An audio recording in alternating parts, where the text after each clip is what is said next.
36 second math সলভের পক্ষ থেকে স্বাগতম। আমরা ভগ্নাংশের লসাগু গসাগু শিখব। মাত্র 2 মিনিট সময় হলে আমরা এই ভিডিওটা সম্পূর্ণ দেখতে পারবো এবং এই মানে ভগ্নাংশের লসাগু গসাগু নিয়ে আর একটা সমস্যাও থাকবে না আশা করি। আমরা অঙ্কে ফিরে যাই। যে ভগ্নাংশের লসাগু আর একটা ভগ্নাংশের গসাগু, এই দুইটা সূত্র আছে, আর দুইটা সূত্র একদম ইজি। আমরা অঙ্কে দেখি যে 2/3, 4/9 এবং 8/15 এর লসাগু কত। আচ্ছা, লসাগু করতে গেলে লিখতে হয় ভগ্নাংশের লবগুলোর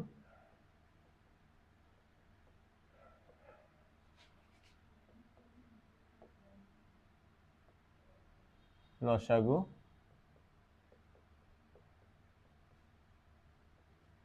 হরগুলোর গসাগু। এটা মনে রাখার একটা সহজ উপায়, যদি বলা হয় লসাগু তাহলে উপরে যাবে লসাগু আর নিচেরটা অবশ্যই গসাগু করা হবে। মানে যেটা করতে বলবে সেইটাই উপরে যাবে। তাহলে কি হয়েছে লসাগু, তাহলে উপরে যাবে কি লসাগু। এটাকে বলছে লসাগু কত, তাহলে কি এই 4 8 3 2 4 8 এই তিনটার কি করব, অঙ্ক আছে 2 4 8 এই চারটার তিনটার কি করব, লসাগু করব। তাহলে লসাগু করলে কত হয়, 2 দিয়ে যায়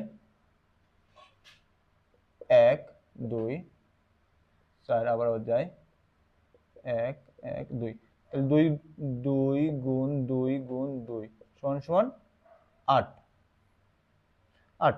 তাহলে উপরে কত হবে, লসাগু কত হবে 8। বলছে হরগুলোর গসাগু, হর কোনটা আছে 3 9 15, যে 3 9 15 এর কি করতে হবে গসাগু।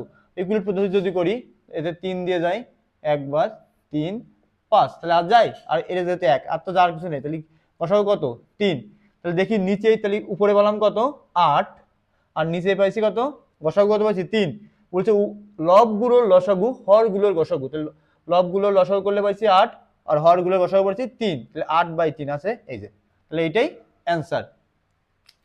সেম ভাবে আমরা পরেরটা চলে যাই, যে বলছে 8/4 6/5 ও 4/10 এর গসাগু কত।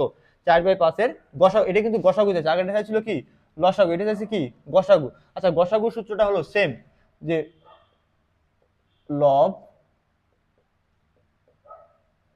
লবগুলোর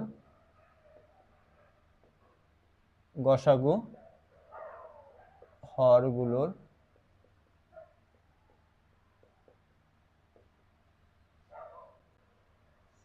লসাগু। ঠিক আছে, আমরা এটা কি ভগ্নাংশের গসাগু, গসাগুর সময় উপরে যাবে গসাগু আর নিচে আসবে লসাগু। তাহলে আমরা এটার লব আর হর চিনি, উপরটাকে লব বলে নিচেরটাকে হর বলে। তাহলে আমরা কি হচ্ছে গসাগু, তাহলে এই জায়গায় গসাগু কার কার নির্ণয় করব, 8 6 আর 4 এর কি নির্ণয় করব গসাগু। ভাগ করে দেখি 2 4 3 2 আর ভাগ যায়, যেহেতু এটা আর জানা, তাহলে গসাগু কত 2। তাহলে উপরে পেয়ে গেলাম কিন্তু 2। এবার নিচের গুলো কি করতে বলছে, হর গুলোর লসাগু, তাহলে 4 5 10, 4 5 10 যদি 2 দিয়ে দিই 2 5 5 আবার 2 5 দিয়ে দিলে 1 2 1, সরি এটা ভাগ ভুল গেছে,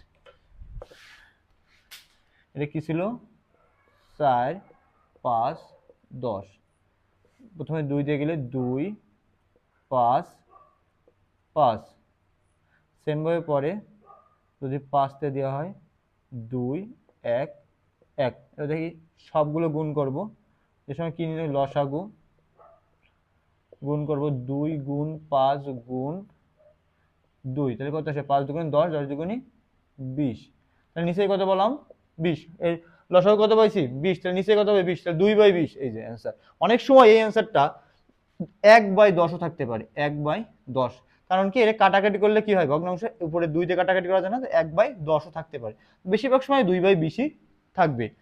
এবার আসি আমরা 3 নম্বর অঙ্কটায়, 4/3:1/5 32/25 এর গসাগু কত। আচ্ছা, এই সেম ভাবে এই অঙ্কটাও যেরকম এইটাও একই, যদি গসাগু নির্ণয় করতে বলছে তাহলে আগে এটা প্রকৃত ভগ্নাংশ আনি। তাহলে প্রথমটা হচ্ছে 4, কিছু নিচে নাই মানে কি 1, সেম ভাবে ওটা যদি আমরা 3/1/5 এরকম আছে 3/1/5, তাহলে গুণ করি 3 5 15 1 16, 16/5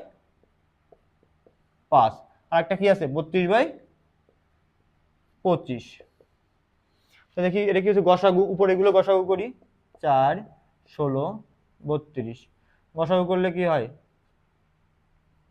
2 দিয়ে কাটাকাটি করে যায় 2 8 16 সেম ভাবে আবার 2 দিয়ে যায় 1 4 8 আর যা যেহেতু 1 চলে এসেছে তাহলে 2 গুণ 2 কত, 2 গুণ 2 সমান সমান 4।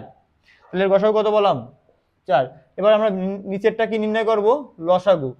যেহেতু গসাগু তাহলে নিচেরটা অবশ্যই কি বিপরীত, লসাগু নির্ণয় করব। নিচে কি কি আছে 1 5 আর 25, 5 তে যদি যাই তাহলে কত 1 1 5, তার মানে কি 5 গুণ 5 সমান সমান 25। তাহলে নিচে আসবে কি 25, 4/25। হ্যাঁ এই যে ক নাম্বারে 4/25। এটা আমরা মুখে মুখেই করা যায়, এত ডিটেলসে না করেও মুখে মুখেও করা যায় যে 4 উপরে আসছে কত 16/5 32। তাহলে এর উপরে হবে কত, গসাগু মানে কি সর্বোচ্চ ছোট সংখ্যা যে গসাগু করতে হয়। আমরা যে এর আগের ক্লাসে দেখছি কিন্তু যে গসাগু নির্ণয়ের মুখে মুখে যে পদ্ধতি, ওই পদ্ধতিতে করলে এটা আমরা মুখে মুখেই সহজে সমাধান করতে পারি। আচ্ছা পরের অঙ্কটায় আসি, 0 2 4 6 এর গসাগু কত।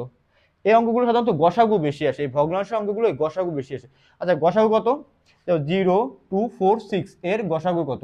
আচ্ছা গসাগু নির্ণয় করতে গেলে 0 2 4 6 এই সংখ্যাটাকে 2 দিয়ে ভাগ করা যায়, যায় 0 1 2 3 আর যায় যেহেতু 1 চলে এসেছে তাহলে গসাগু কত 2। একটা প্রশ্ন থাকতে পারে স্যার যেহেতু 0 আছে তাহলে আমরা এই অঙ্কটা কিভাবে 2 দিয়ে ভাগ করা যায়। দেখবা ক্যালকুলেটরে করলে যে 0 ভাগ 2, 0 ভাগ 2 এটা উত্তর আসবে, উত্তর আসবে 0। বাট 2 ভাগ 0 কোনো অ্যান্সারই আসবে না, ঠিক আছে। এই নিচের ক্যালকুলেটর চাপ দিলে দেখবা যে এটা ইরো চিহ্ন চলে এসেছে। অতএব এটা যে 2 দিয়ে 0 রে ভাগ করা যাবে, যে 0 ভাগ 2 এটা হবে, হলে কি হবে 0 1 2 3। তাহলে অ্যান্সার হবে কত 2। এই অঙ্কটা কিন্তু খুবই গুরুত্বপূর্ণ, অ্যান্সার কত হবে 2।